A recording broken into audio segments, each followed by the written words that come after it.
Hi there, welcome to the English Like a Native podcast. I'm your host Anna.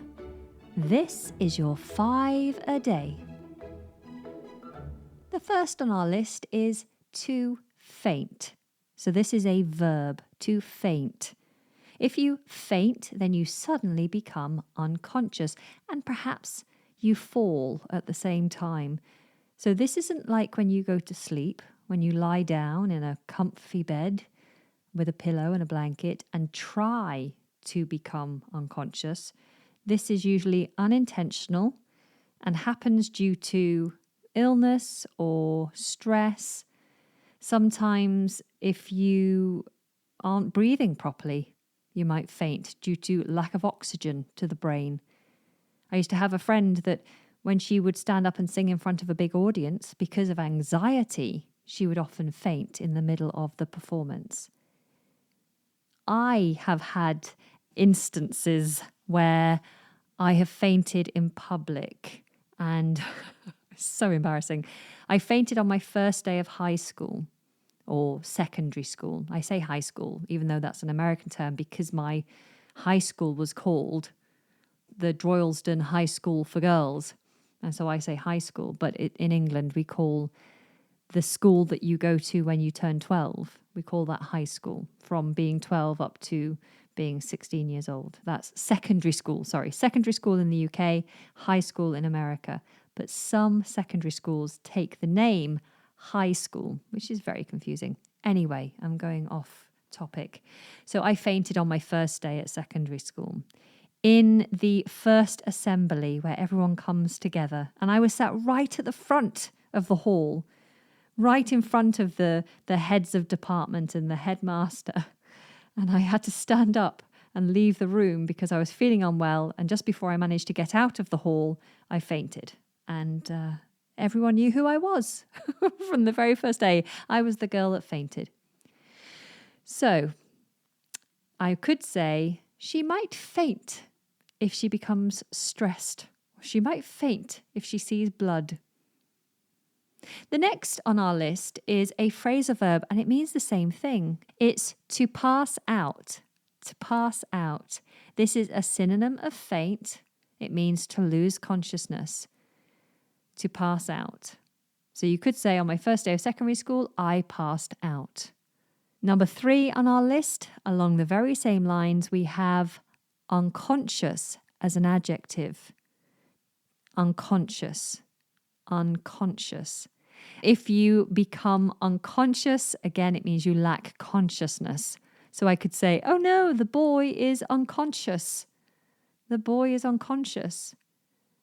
Now that means that they don't have consciousness. It could be that they fainted or passed out, or it could be that they simply have fallen asleep. Or maybe they've been medically knocked out. There's another phrase, but we won't go into that. If you go for an operation, you will be anesthetized.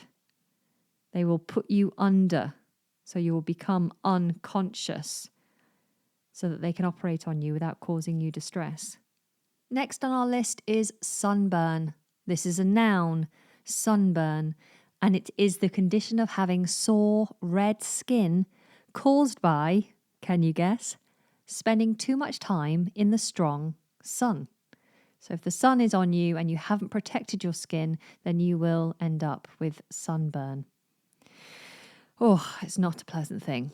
Okay, next on our list is rash. Rash. Rash is also a noun, and it means lots of small red spots or marks on the skin. A rash is not a permanent thing. A rash is something that comes and goes. A rash is often a reaction to something. If you have an allergy, sometimes people just react for different reasons. For example, I'm not allergic to the sun, but if I spend a lot of time in the sun, sometimes I get a heat rash. So my skin just suddenly doesn't like it anymore, and I get lots of little spots on my skin. That's called a heat rash. My son has eczema, and he often comes out in rashes with different things. Recently, he's been having reactions to apples, so he gets a strange little rash on his face if he eats an apple. Okay, so that's our list. Number 1, to faint. Number 2, to pass out.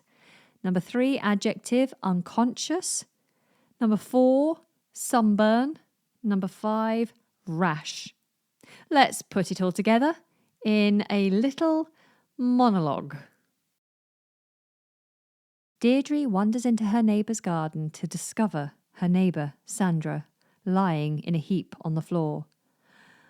Well, well, well, if it isn't another victim of the dreaded sunburn and rash combo. Oh dear, poor old you. You must have been baking in that sun for hours without any protection. It happens. 1 minute you're basking in the heat. The next you sense you're about to faint, and before you can do anything about it, you pass out. Until someone finds you, unconscious and as pink as a fully grown flamingo. I've been there, my friend. It's not a pleasant experience. But fear not. Help is here. Let's get you some shade, some water, and some cream for that pesky heat rash. You'll be back on your feet in no time. It's a good job I popped over. Well, I hope you found this episode useful, and if you'd like to support this podcast, then you can by leaving a review or rating so that other listeners can find us, or you could go a step further and become a Plus member. Plus members get access to bonus podcast material. All the details are in the show notes. Thank you for joining me. Until next time, take care and goodbye.